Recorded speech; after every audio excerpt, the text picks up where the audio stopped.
नमस्कार साथियों। तो आज है 5 जनवरी 2026। देखिए, आज बाजार की सेंटीमेंट चाहे जैसा भी रहा, मतलब निफ्टी 50 अगर आप देखेंगे, शुरू में मोस्टली टाइम पॉजिटिव में था। इवन 26,300 को स्टे भी कर रहा था। बट सडनली 1 बजे के आसपास से हमने देखा कि एकदम से डाउनवर्ड मूवमेंट देना शुरू हुआ। बहुत सारे रीजन है, ऑलरेडी मैं आपको दिन के पहली वीडियो में जानकारी दे चुका हूँ। और आखिरी मिनट पे निफ्टी आके क्लोजिंग दिया 26,250 पॉइंट पे, लगभग 0.30% नीचे। देखिए, ये फैक्ट नहीं है। फैक्ट ये है कि साथियों, आज आपके पोर्टफोलियो कैसा मूव किया। मतलब अगर आपने देखा कि आपके पोर्टफोलियो में आज आईटी सेक्टर की वेटेज डिसेंट भी रहा ना, तो आई थिंक कि आज आपकी पोर्टफोलियो तो पूरा 12 बज गया, मतलब एकदम खत्म आप जिसको कह सकते हो। बट दूसरी तरफ ये भी फैक्ट है कि अगर आपके पोर्टफोलियो में ये जो सेक्टर है डिफेंस सेक्टर, इसकी वेटेज डिसेंट भी था ना, भाई बाजार जाए बाहर में, पोर्टफोलियो तो आज बढ़िया रिकवर किया है कि नहीं, बताइए आपकी पोर्टफोलियो की क्या स्टेटस है। अच्छा, वैसे एक और चीज़ मैं आपको दिखाना चाहता हूँ। ये कल की एक वीडियो है, ध्यान से देखना।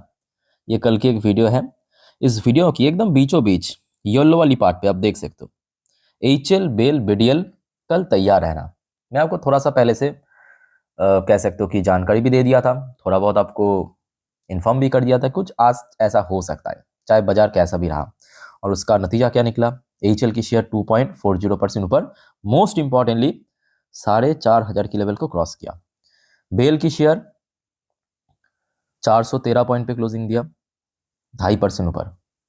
बीडीएल की बात करें 2.70% ऊपर, मोस्ट इंपॉर्टेंटली 1,500 को क्रॉस किया।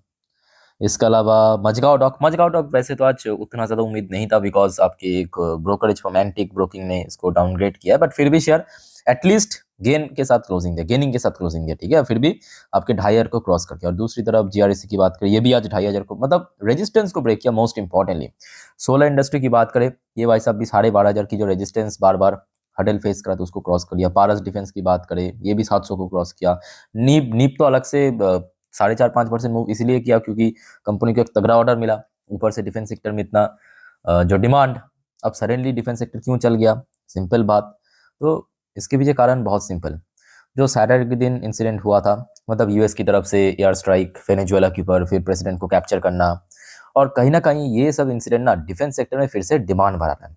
अब उसके साथ साथ दोस्तों, आपके मन पे एक और सवाल उठा कि भाई यूएस कैप्चर किया, वेनेजुएला के अगेंस्ट में एयर स्ट्राइक किया, तो भारत की डिफेंस के साथ क्या लेना देना है? मतलब देखिए, भारत यूएस से खरीदता है कुछ कुछ सामान। अब यूएस इतना मतलब टेक्नोलॉजी वाइज डिफेंस में भारत से इतना आ गया, क्या भारत से खरीदेगा?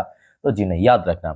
चाहे दुनिया पे कहीं पर भी जंग हो, रशिया में हो, आपके मिडिल ईस्ट में हो, यूएस में हो, एशिया में हो, कहीं पे भी हो ना, डिफेंस सेक्टर में डिमांड हमेशा बढ़ेगा, याद रखना।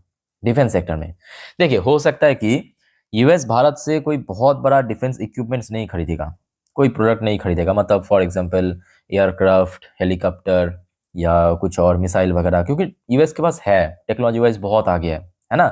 और उसके साथ साथ ये भी फैक्ट है कि यूएस भारत से ना बहुत सारे डिफेंस इक्विपमेंट्स की जो कंपोनेंट है, कंपोनेंट पता है ना, कंपोनेंट खरीदता है। ये याद रखना, बहुत लोगों को शायद नहीं पता, कंपोनेंट खरीदता है। तो जिस वजह से आज हमने देखा इंपैक्ट कैसा देखने को मिलेगा, शेयर एकदम से डिफेंस, इंटायर डिफेंस सेक्टर, कोई इंडिविजुअल शेयर नहीं, पूरा डिफेंस सेक्टर बढ़िया मूड में था। सो क्लियर हो चुका है कि क्यों आज बाजार वीक रहने के बावजूद भी डिफेंस सेक्टर में इतना अच्छा मूवमेंट हुआ। अच्छा, उसके साथ साथ एक और एक्स फैक्टर क्या है कि देखिए, आज है आपके 5 तारीख, 5 जनवरी, और आज से तकरीबन 3.5 हफ्ता बाद क्या है? 1 फरवरी। 1 फरवरी मतलब क्या? जी हाँ, यूनियन बजट। तो कहीं ना कहीं डिफेंस सेक्टर अगेन रडार में। और ये जो बीच वाली टाइम है, इसमें डिफेंस सेक्टर में एक और बड़ा रैली हो सकता है। सो क्लियर हो चुका है ना। बट हाँ, इसके साथ साथ दोस्तों ये भी ध्यान में रखना कि ये जो इंसिडेंट हुआ है, मतलब जो यूएस की तरफ से वेनेजुएला के ऊपर एयर स्ट्राइक किया है, ये शॉर्ट टर्म बेसिस पर ही इसको पुश करेगा, ऐसा नहीं कि हमेशा पुश करेगा। अभी माहौल बना हुआ है, इस वजह से पुश कर रहा है।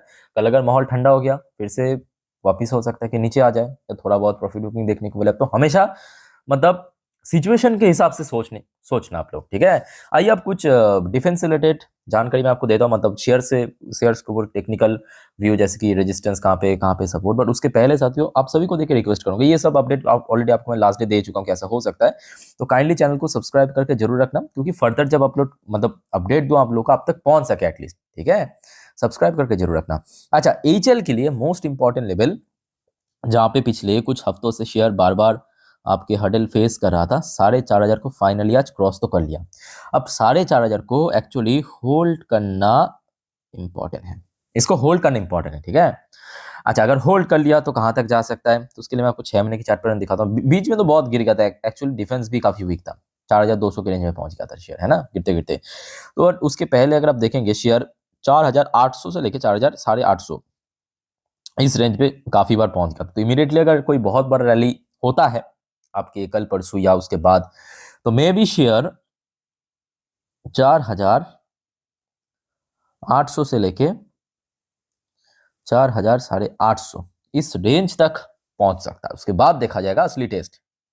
अगर इस लेवल को क्रॉस कर पाया, जो कि आपके सितंबर, अक्टूबर, नवंबर पे पहुंच गया था, तो मे बी 5,000 पे नेक्स्ट टारगेट में, वो बात की बात है, बट फिलहाल ये लेवल।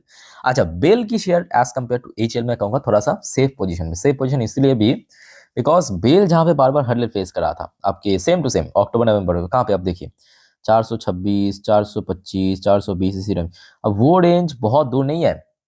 बेल ऑलरेडी हमने क्या देखा, आज 400 तो लास्ट डे क्रॉस कर लिया था, आज 410 की जो इंपॉर्टेंट लेवल उसको क्रॉस कर लिया।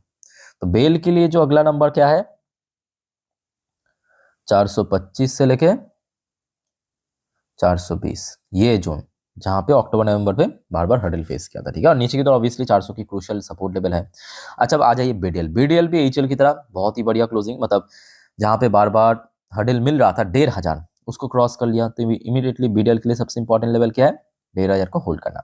अच्छा, मान लीजिए कि होल्ड कर गया तो क्या होगा, तो उसके पहले अगर आप देखेंगे 1600 के रेंज पे, 1600, 1650, ये देखिए सितंबर, अक्टूबर में, नवंबर में हर्डल फेस किया था। तो इमीडिएटली अगर ऊपर मूव किया तो कहां पे पहुंचेगा, 1600 से लेके 1650, और नीचे की तरफ 1,500 की सपोर्ट, ठीक है।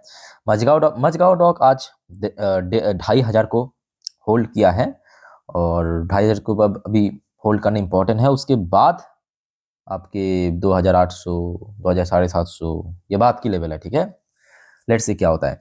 अच्छा, अगर हम प्राइवेट फर्म्स की बात करें, अच्छा सॉरी, अभी एक बाकी है जीआरएसी। गार्डन रिच भी आज 2,500 को क्रॉस किया और क्लोजिंग दिया काफी ऊपर आके। जीआरएसी भी बीच में लगभग 2,900, 2,750 इस लेवल तक पहुंच गया था आपके, नवंबर अक्टूबर की बात है।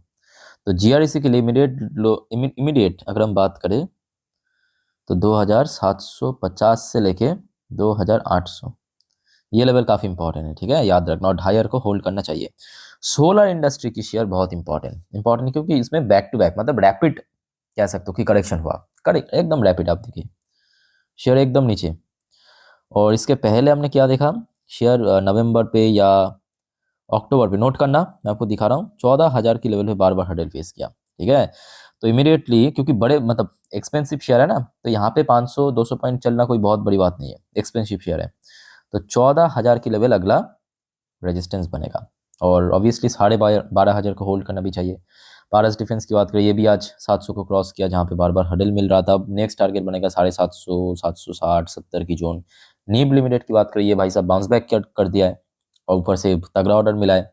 नीब लिमिटेड भी काफ़ी गिर रहा था, और इमीडिएटली जो हडल पॉइंट निकल के आ रहा है लगभग 1300, ये देखिए अक्टूबर में था 1300 समथिंग, 1350 के आसपास। तो 1350 के आसपास एक अच्छा रेजिस्टेंस है, ठीक है। सो क्लियर हो चुका है। मैं आपको डिफेंस सेक्टर के बारे में देखिए क्यों आज मूवमेंट हुआ, बाजार वीक रहने के बावजूद भी क्लियर हो चुका है।